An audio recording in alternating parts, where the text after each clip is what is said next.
Hôm qua chúng ta đã nói đến, vợ cả và Soja chỉ vì một xô bột giặt mà lại lao vào đánh nhau. May mà ông bố chồng xuất hiện kịp thời, nhưng bà mẹ chồng thì lúc nào cũng banh Soja, thậm chí còn lén mang cơm vợ cả nấu đưa sang cho Soja ăn. Hôm nay vợ cả đang ở trong nhà chăm con nhỏ, dù không có bà mẹ chồng giúp, nhưng cô vẫn xoay sở được mọi việc. Soja trong kho vẫn tiếp tục than vãn, cô ta bảo nơi này vừa bẩn vừa lộn xộn, đến cả quần áo cũng chẳng có chỗ để, rồi tức giận ném ống dẫn ga ra sân. Cô ta đặt đống đồ xuống đất rồi dọa vợ cả phải giặt quần áo cho cô ta. Vợ cả liền ném quần áo trả lại. Thấy Soja rời đi, vợ cả nhặt đống đồ đó lên và đập mạnh xuống đất. Cô ấy nhất định không chịu loại nhục này. Đối mặt với sự khiêu khích của Soja, vợ cả cũng không hề lùi bước.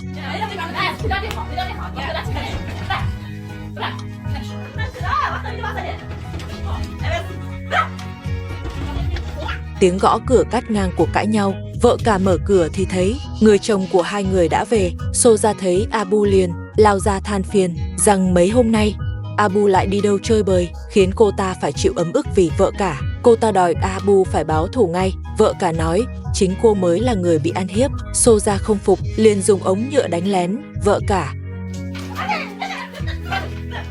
Vợ cả ném luôn cái ống vào trong kho, rồi quay người bỏ đi. Soja thấy Abu mang theo nhiều túi lớn, liền hỏi đó là gì. Abu nói đó là ít đồ ăn. Soja mở một túi ra xem thì thấy một đôi giày mới. Abu bảo đây là giày mua cho vợ cả, vì mấy hôm trước chính cô ta đã xé nát giày của vợ cả, giờ cô ấy chẳng còn giày để đi. Vừa nói xong, Abu liền giật đôi giày lại.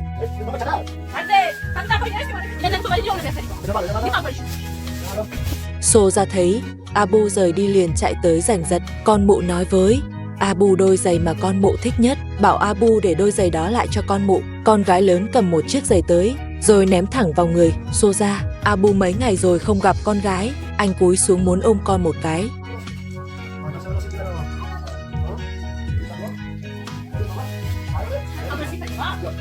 Abu đứng dậy định lấy lại đôi giày thì bị Soja chặn lại. Sau đó cả hai giành giật nhau ngay giữa sân. Soja nói nếu anh dám đưa giày cho cô ấy thì con mụ sẽ lập tức rời khỏi đây.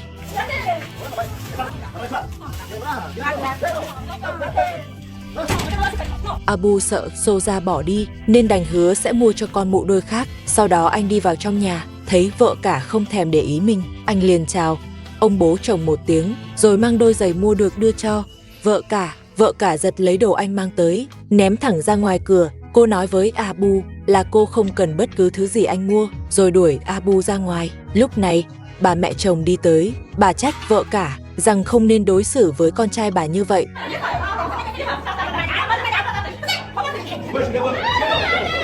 Soja nhân lúc đó lao vào đánh vợ cả, nhưng con mụ tự vấp ngã xuống đất. Abu lại đưa đồ cho vợ cả thêm lần nữa. Vợ cả lập tức đuổi Soja ra ngoài, tiện tay ném đôi giày xuống đất, sau đó đuổi luôn cả Abu ra khỏi cửa. Soja nhặt giày rồi chạy thẳng về kho, xem ra con mụ chỉ tới để lấy giày.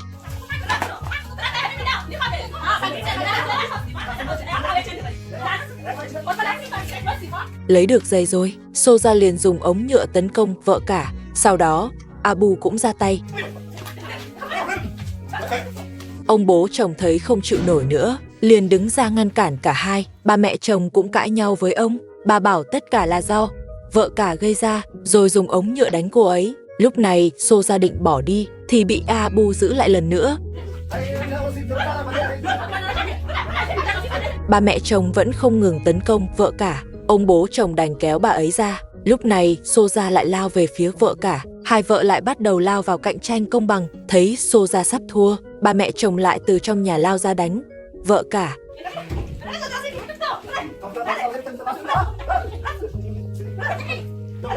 Trong lúc hỗn loạn, vợ cả đánh rơi mất một chiếc dép. Hóa ra nó đang ở trong tay Soja. Vợ cả chạy đến, muốn giật lại dép của mình, nhưng bị bà mẹ chồng kéo ra. Sau đó Soja lại cầm dép của vợ cả lên, định xé nát nó, nhưng vợ cả chạy tới giật lại được. Bà mẹ chồng đuổi vợ cả vào trong nhà. Soja cảm thấy mình bị thiệt, liền lấy khăn choàng mà vợ cả đã phơi, định làm bẩn nó để trút cơn tức trong lòng. Soja không chỉ dùng khăn lau kính mà còn đập bụi lên tường bằng khăn. Đúng là Soja quá đáng hết mức. Cô ta lại lấy khăn lau tiếp xuống nền đất, rồi đem quăng ngay ở cửa, còn cố tình dẫm thêm một cái. Soja cuối cùng cũng trút xong cơn tức. Cô ta ra cửa, gọi Abu, người vừa bị đuổi đi, quay lại, bảo anh ta từ giờ phải nhớ cho kỹ, không được mua bất cứ thứ gì cho vợ cả nữa. Soja than thở kho quá lạnh, nên lén đi nối lại ống ga. Ga đã nối xong, nhưng trên đường quay về, Soja lại nhìn thấy dép của vợ cả. Cô ta nhặt lên và bẻ gãy lần nữa. Abu trong kho thấy hết, nhưng không nói gì. Đúng là hai vợ một sân khấu, ngày nào cũng có chuyện để xem.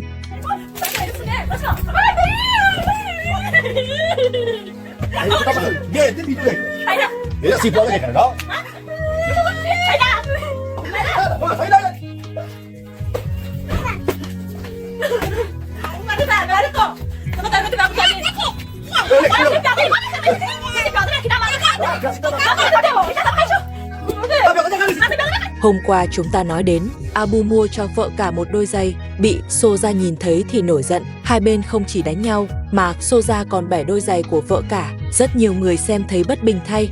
Vợ cả nói rằng Soja quá bá đạo. Sáng nay trời đổ mưa nhẹ, Abu lấy một ít thức ăn ra cho gà ăn. Soja thấy vậy thì khó chịu, vì đàn gà là của vợ cả. Dù Abu cho ăn, thì cô ta cũng không được ăn. Cô ta bảo Abu lén nối lại ống ga, chuẩn bị nấu ăn. Soja muốn nướng vài củ khoai để ăn, nhưng cô ta lại không có vỉ nướng khoai. Cô ta liền bảo Abu nghĩ cách giúp. Abu mang một chiếc thùng sắt tới, bảo Soja tạm dùng nó để nướng khoai. Thời tiết bên này thật kỳ lạ, lúc nãy còn mưa lất phất, giờ thì trời đã nắng hẳn lên. Soja chuẩn bị giặt đống đồ dơ từ hôm qua. Cô ta giặt đồ rất qua loa, thậm chí chẳng thèm vắt nước mà treo thẳng lên dây phơi. Bảo Soja không có sức thì sai. Cô ta hôm qua còn bẻ gãy giày của vợ cả. Soja gọi Abu ra mở cửa, thì ra ông bố chồng đã về. Ông thấy Soja đang lén dùng khí ga, liền nghĩ hai vợ chồng lại gây chuyện. Ông bố chồng tức giận, lấy dép đuổi cả hai vào lại trong kho. Vợ cả vừa chuẩn bị ra khỏi nhà thì thấy họ lại lén dùng khí ga. Cô lập tức chạy tới rút ống ga, đúng lúc bị ba mẹ chồng nhìn thấy.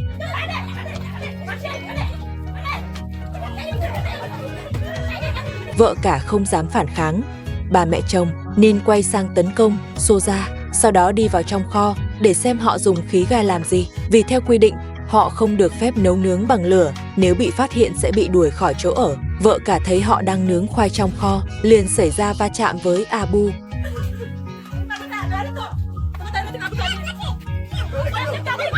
Vợ cả cầm củ khoai đã nướng xong đưa cho ông bố chồng xem. Cô nói họ đã vi phạm quy định trước đó. Ông bố chồng cũng trách họ không biết giữ quy củ. Sau đó, vợ cả hất đổ cái thùng nướng khoai và cả ấm nước của họ. Abu muốn ngăn lại thì bị vợ cả dạy cho một trận. Cô nói rõ rằng việc lén dùng ga là tuyệt đối không được phép.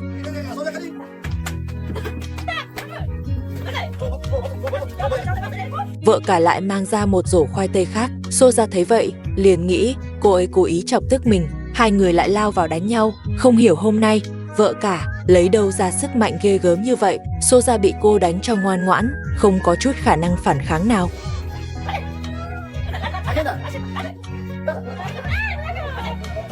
Abu vất vả lắm mới tách được hai người ra, nhưng vừa ra sân thì họ lại đánh tiếp. Tiếng khóc của con gái lớn cắt ngang cuộc hỗn chiến. Vợ cả bế con lên kiểm tra thì phát hiện chân bé bị thương, chắc là do lúc hỗn loạn trong kho vô tình làm đau con gái lớn. Vợ cả bế con vào trong nhà. Ông bố chồng tức giận thật sự, ông bắt Abu và Soja quay về kho, sau này không được lén dùng ga nữa. Abu thấy cha nổi nóng nên cũng sợ, anh bảo Soja mau quay lại kho. Soja lại than phiền rằng mình ăn còn chẳng đủ no.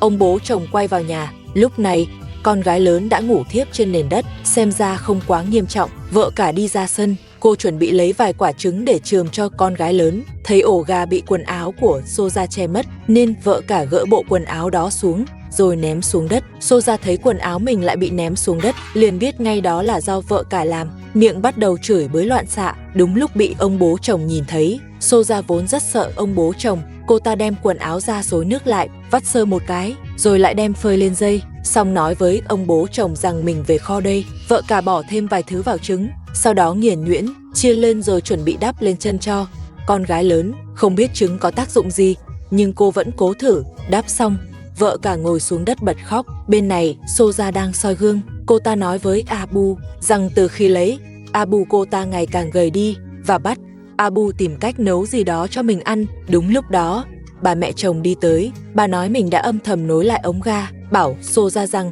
mọi người đều ở trong nhà, giờ họ có thể nấu ăn được rồi. Soja nói tất cả thức ăn đều bị vợ cả phá hết rồi. Đúng là hai vợ một sân khấu, ngày nào cũng có chuyện để xem. Mai chúng ta lại tiếp tục cập nhật.